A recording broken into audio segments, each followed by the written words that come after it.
Faslun, jadi 2 pasal. Pertama tentang fardu wudu. Yang kedua tentang pengertian niat dan tertib. Harus diingat bahwa selama kamu belajar fikih itu pasti ketemu rukun dan syarat. Rukun itu ya fardu, wudu, tayamum, sholat, puasa, zakat, haji. Rukun, fardu, wudu. Rukun, syarat, wudu. Rukun, syarat, tayamum. Rukun, syarat, sholat. Rukun, syarat, puasa. Rukun, syarat, zakat. Itu dalam fikih ibadah. Dalam fikih munakahat juga begitu. Rukun nikah, syarat nikah. Nah, di kitab Safinah enggak dijelasin tentang fikih munakahat. Nanti di kitab takrib namanya. Makanya karena kamu waktu itu pengen dari awal lagi, ya udah, sekarang dari awal lagi. Kemudian nanti fikih muamalah juga begitu, ketemu rukun dan syarat. Rukun syarat jual beli, rukun syarat gadai menggadai, rukun syarat macam-macam lah ya. Ya, bermuamalah tuh ya, fikih muamalah. Ekonomi syariah itu fikih muamalah. Kemudian fikih jinayah juga begitu, rukun syarat jinayah, misalnya pidana hukuman bagi pembunuh, hukuman bagi pezina, hukuman bagi narkoba dan sebagainya, minuman keras. Nah, dalam fikih siasah juga begitu. Jadi artinya setiap kamu belajar fikih pasti ketemu rukun dan syarat. Di mana bedanya? Rukun itu ya wajib dan di dalam perbuatan. Kalau syarat wajib tapi di luar perbuatan, artinya sebelum perbuatan itu dilaksanakan. Oh, sekarang udah punya piaraan Rahman. Ya. Nah, fardu wudu berarti rukun wudu wajib dan kalau tidak ada, tidak sah perbuatannya karena dia di dalam perbuatan. Itu ada 6 ya, ada 6. Pertama niat. Nah, apa itu niat? Dijelaskan di pasal yang kedua. An-niyatu qasdus syai'i muqtarinan bi fi'lihi. Niat itu menghendaki sesuatu, bermaksud sesuatu yang dibarengi dengan perbuatan. Jadi bermaksud sesuatu yang dibarengi dengan perbuatan. Kalau bermaksud doang tanpa perbuatan namanya bukan niat, namanya azam. Ini untuk membedakan kalau ilmu fikih. Walaupun memang di dalam ilmu tasawuf nggak begitu. Sebab Rasulullah mengatakan innamal a'malu binniyat wa innama likulli imri'in ma nawa. Faman kanat hijratu ilallah war rasul fa hijratu ilallah war rasul. Faman kanat itu di dunia yusibu aw imratin juga fa hijratu ila ma hajara ilaihi. Amal itu bergantung dengan niat. Segala apapun tergantung dengan niat. Makanya banyak pekerjaan dunia bernilai ibadah karena bagusnya niat. Banyak pekerjaan akhirat tidak bernilai ibadah karena salah niat. Contoh, kamu sholat tahajud niatnya karena abi, bukan karena Allah. Maka sholat tahajud itu nggak dapat pahala karena bukan karena Allah. Kamu ngaji bukan karena Allah, karena abi, nggak enak, berarti nggak dapat pahala karena niatnya bukan karena Allah. Padahal pekerjaan akhirat itu. Ya, kamu mencari rezeki, menjemput rezeki ya. Misalnya berdagang, bisnis. Itu dagang bisnis niatnya karena Allah bernilai ibadah. Tidur bernilai ibadah. Makan bernilai ibadah. Minum bernilai ibadah. Selama memenuhi 3 N, C, T. Udah berapa kan saya jelasin? N, niat. C, cara. T, tujuan. Semua apapun yang dilakukan ketika memenuhi 3 syarat, N, niat. C, cara. T, tujuan, maka itu namanya ibadah. Contoh minum. Niatnya karena Allah. Caranya sesuai aturan Allah. Minum baca bismillah. Menegaknya itu minimal 3 kali. Bismillahirrahmanirrahim. Alhamdulillah. Bismillahirrahmanirrahim. Alhamdulillah, bismillahirrahmanirrahim. Alhamdulillah. Itu caranya sesuai aturan Allah yang diajarkan Rasulullah, bernilai ibadah. Tujuannya mencari ridha Allah, bernilai ibadah. Tidur, niatnya karena Allah. Dengan tidur, badan jadi sehat, bisa bangun malam, bisa kuliah besok pagi dengan kuat. Karena apa? Karena mata ini punya hak. Niatnya karena Allah. Caranya, sebelum tidur wudu dulu. Sebelum tidur baca Al-Fatihah, Al-Ikhlas, Al-Falaq, An-Nas, ayat kursi. Baca doa tidur. Bismikallahumma ya wa'amud. Ya, kemudian tidurnya menghadap ke kiblat, kepalanya menghadap kiblat. Kadang-kadang Abi ini lagi bangunin kami tahajud atau bangun subuh, tidurnya yang Abi lihat banyak yang tidak sesuai sunnah Nabi, salah tidurnya. Itu baru tidur yang salah, nggak dapat pahala. Pahala itu maksudnya jangan kaki ke kiblat, kepalanya menghadapkan ke kiblat. Jadi kepalanya ke sana nih, ke sana kepalanya. Ya, itu tidur sesuai dengan sunnah Nabi. Ya, itu sehat, lambung-lambung sehat, paru-paru sehat kalau sesuai dengan sunnah Nabi. Ya, dengan doa. Terakhir ketika mau tidur itu kalimat terakhir apa? La ilaha illallah. Sampai lelap, sampai tidur. Nah, itu sesuai dengan Nabi. Kemudian caranya karena Allah, cara sesuai aturan Allah, tujuannya mencari ridha Allah, maka tidur bernilai ibadah. Mandi itu pekerjaan dunia, bisa bernilai ibadah selama niatnya karena Allah. Caranya sesuai aturan Allah. Tujuannya mencari ridha Allah, niatnya dengan mandi sehat, dengan mandi bersih, dengan mandi jadi kuat, dengan mandi kotoran-kotoran dalam diri kita hilang. Caranya sesuai aturan Allah, jangan mandi sekaligus ya. Makanya disunahkan mandi itu kanan dulu baru kiri. Dan juga berpakaian minimal kain atau celana dalam, jangan telanjang bulat. Karena ada makhluk yang ada di kamar mandi yang menyertai kita. Caranya, tujuannya mencari ridha Allah dengan melakukan mandi yang cara sesuai dengan aturan Allah bernilai ibadah. Jadi semua apapun yang dilakukan NCT niat, cara, tujuan karena Allah, maka namanya ibadah. Tetapi kalau tidak memenuhi 3 NCT tadi, maka bukan bernilai ibadah, tidak dapat pahala, sia-sia. Tidur sia-sia, nggak ada pahalanya. Makan sia-sia, minum sia-sia, pakaian sia-sia. Nauzubillah, summa nauzubillah. Artinya kita hidup seperti binatang. Saya tanya, kucing makan nggak? Makan, minum nggak? Nah, kalau kita makan, minum seperti kucing, berarti sama aja binatang. Kucing nggak ibadah, ya, makannya tidak bernilai ibadah, ya kan?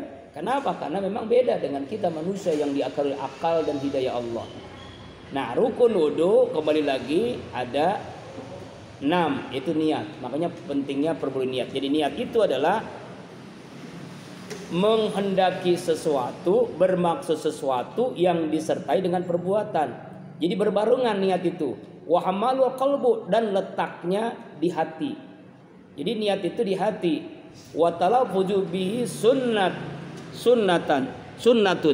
Dilafazkannya, melafazkannya itu sunnah. Contoh, nawaitul wudu'a li raf'il hadasil asgori. Saya niat wudu untuk menghilangkan hadas kecil, fardu karena Allah Ta'ala. Itu lafaznya sunnah dalam mazhab Syafi'i. Jadi kalau kamu wudu nggak melafazkan, boleh nggak? Sah. Ya sah aja. Memang cuma sunnah. Ya, boleh nggak langsung saya niat dalam hati langsung? Ya nggak masalah. Tapi khawatir kalau tanpa melafazkan kita lupa kita lagi ngapain. Kalau nggak melafazkan kita lupa, akhirnya nggak dapat pahala, nggak sesuai, bukan hanya ada pahala, tidak sah wudu kita. Lalu tempatnya di mana niat wudu itu? Yaitu inda ghusli awal juz'in minal wajhi. Ketika membasuh pertama kali bagian dari wajah. Pertama kali wajah. Pertama kali artinya ketika air diambil lalu kita basuh ya wajah kita, muka kita. Nah ini kanan nih kanan ke kanan tuh. Jadi pisahin untuk kanan ke kanan, untuk kiri ke kiri. Kecuali tangan kamu ditakdirin Allah punya satu tangan.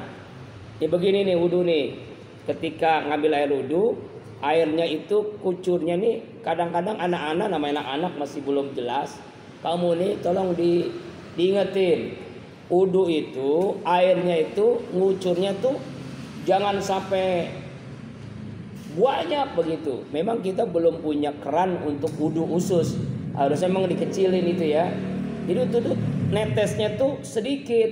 Jangan sampai bukan kita mau ngepel atau mau nyuci kamar mandi bersih, bukan. Wudu itu airnya ya tetesannya dikit begitu ya. Hemat air karena itu sunnah Nabi begitu. Nanti Abi ajarin wudu dengan air segini itu sah. Bisa. Iya, nggak usah sampai banyak gitu. Ketika wukuf di Arafah, Habib mengajarkan jamaah, ditanya, boleh nggak wudu segini? Nggak bisa Ustadz, boleh sah. Jangankan segini, yang air mineral tuh ini mah gedean dikit ya, segelas itu sah, bahkan bisa berlebih. Tapi caranya, nah. Jadi ini ya, kanan kiri. Jadi begini tuh. Jadi kok jangan begini, begitu bukan. Nah, begitu. Ingat ketika ini barulah nawaitu wudu'a li rabbil hadasil asghari fardhu lillahi ta'ala. Nah, ini ujung ini ada di mana nih? Di mata. Ini ujung ini di leher. Tuh begini nih. Nih ya. Nih mata, nih leher tuh. Ya, praktekin dah tuh, yuk, tuh, nih di mata ujung ini telunjuk, ini jempol di leher, tuh, nah itu loh wudu, gitu. Jadi jangan begini, bukan, nah gitu tuh, nah ya kan, kanan kiri, nah paham kan? Itu pertama. Yang kedua, ghusl wajib, membasuh muka. Nah tadi kan udah basuh muka. Mana bagian muka? Bagian muka itu adalah ujung rambut. Ini botak. Ini ujung rambut nih. Sampai ke ujung ini nih. Nih. Di kanan kiri. Ya. Apa nih? Telinga nih ada ini apa nih? Kupingnya ada ini nih. Ada benjolan kecil kan? Ini ujung wajah. Kemudian ini nih, dagu. Jadi wajah ini ya dagu ini. Jadi bukan ininya. Kecuali orang nanti punya jenggot yang panjang. Nah kalau jenggot yang panjang dia harus nanti di sela-sela nanti jenggotnya. Orang-orang Arab tuh kan jenggotnya panjang. Nah itu nih ujung muka tuh, ujung ini sampai apa? Sampai ujung ini tuh, ya. Paham? Muka, bagian muka. Yang ketiga, ghusl yadain mal mirfaqaini, membasuh dua tangan bersama dua siku. Tangan dulu baru siku. Banyak Abi lihat, apalagi anak-anak kita nih, tolong nanti diajarin cara wudu. Tangan dulu yang kena air baru sikut.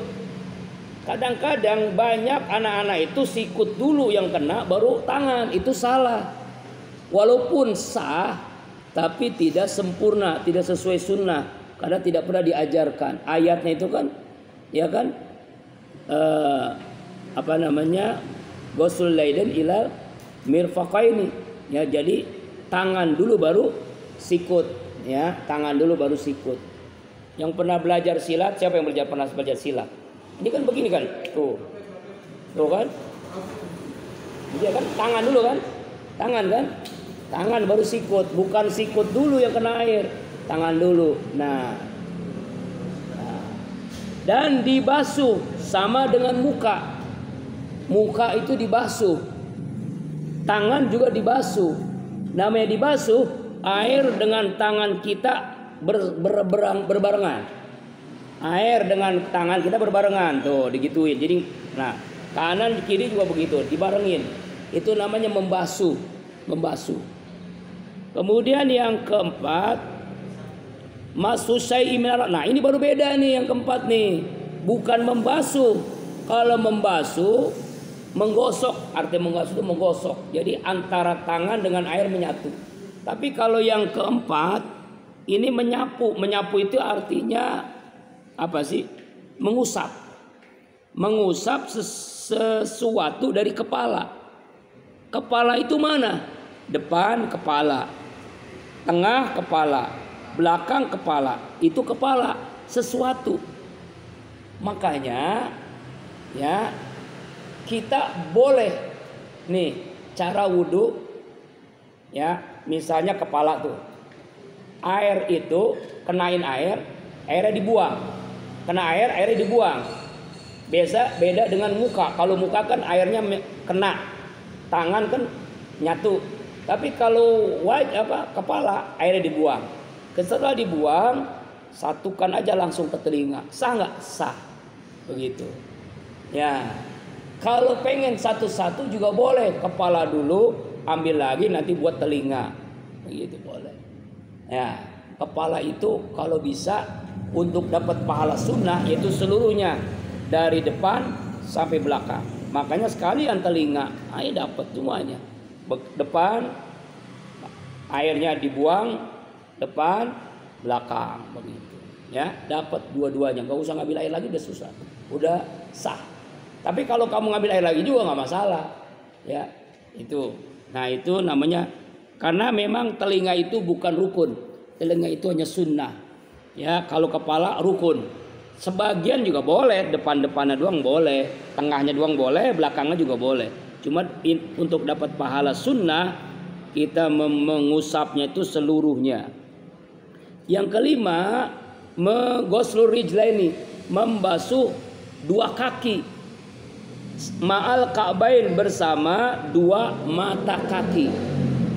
Nah, makanya kaki dengan mata kaki itu membasuh, airnya kena. Yang sempurna memang mohon maaf di Kolbun Salim ini belum punya tempat duduk. Kalau kamu sholat di Masjid Az-Zikra, insya Allah Abi usahakan hari Ahad besok itu zikir akbar dan maulid di Masjid Az-Zikra. Yang mau ikut silakan. Ya, berangkatnya sekitar jam setengah tujuan atau jam setengah tujuan karena Abi ada acara zikir akbar di Rorotul Ma'wa tuh yang waktu subuh keliling tuh ya. Kita berangkat ya jam setengah tujuh ke Masjid Az-Zikra sekaligus mendengar pengumuman siapa yang dapat door prize umroh. Itu satu harinya 10.000 sholawat. Nah, itu diumumkan berapa orang yang dapat door prize umroh. Yang mau ikut nanti di list ya, paling maksimal ya 6 orang ya atau 7 orang yang mau ikut ya. Itu hari Ahad besok, hari Ahad. Itu acaranya dari sama kayak Kolbun Salim, cuma dia selesainya jam 10 pagi karena banyak tausiah. Kalau Kolbun Salim pun jam 8 selesai. Ya, dari jam 3 sholat. Kalau pengen ikut dari jam 3 sih bisa, cuma Abi ada acara jadi nggak bisa. Dari jam 3 tahajud ya 1 juz sampai witir, kemudian sholat subuh, kemudian membaca 7 surah sama. Saya itu baca marhaban karena maulid kan, dan tausiah dari ulama-ulama yang diundang. Itu hari Ahad besok. Yang mau ikut nanti di list ya orang ya, minimal makan siang mah ada, tapi kalau sarapan ya dari rumah masing-masing. Atau kalau pengen ikut sarapan, ikut Abi berangkat sebelum subuh ke Rorotul Ma'wa. Di Masjid Rorotul Ma'wa itu di yang belum lama subuh keliling waktu itu ya, Rorotul Ma'wa. Nah, kembali lagi, jadi wudu yang seperti itu wudu dalam kalau di Masjid Az-Zikra itu ada duduk. Jadi ada posisi wudu itu dalam keadaan wudu. Nah, kalau duduk itu kaki itu gampang untuk membasuhnya. Maaf ya, ini contoh kaki kan. Gampang membasuhnya.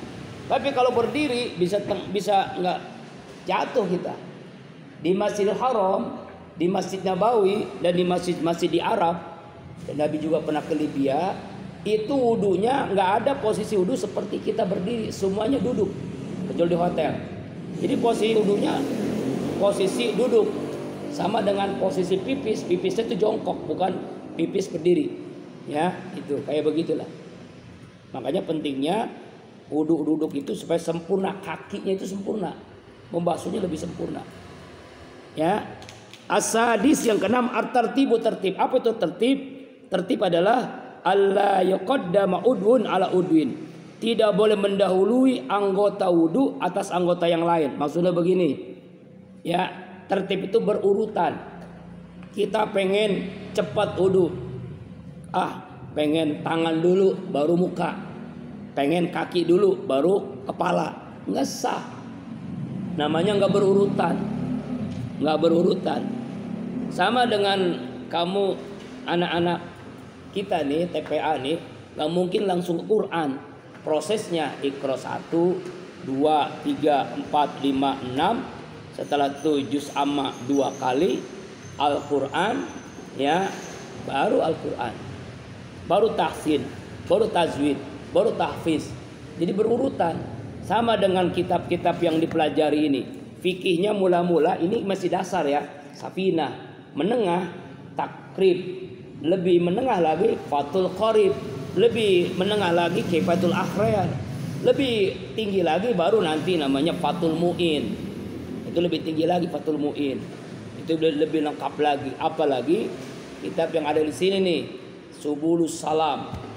Ya, hadis-hadis hukum namanya Hadisul Ahkam, atau juga kitab Maqaratul Majahib, perbandingan mazhab 4 ya, Mazhabul Arba'ah. Ada tuh kitabnya. Nah, itu lebih lengkap lagi. Tapi itu mah nanti ya, kalau udah kuliah. Sebab saya anggap kamu ini dalam kitab di sini masih ibtidaiyah. Jadi ini kitab nih kalau pengen tahu ini ibtidaiyah. Dipelajari yang udah kuliah semester 4 ya. Tapi nggak masalah. Makanya diimbangi dengan tafsir Jalalain. Berarti udah pas kuliah dengan Jalalain. Wallahu a'lam bishawab. Insyaallah nanti kita lanjutkan minggu depan tentang masalah air seperti apa. Insyaallah dilanjutkan minggu depan.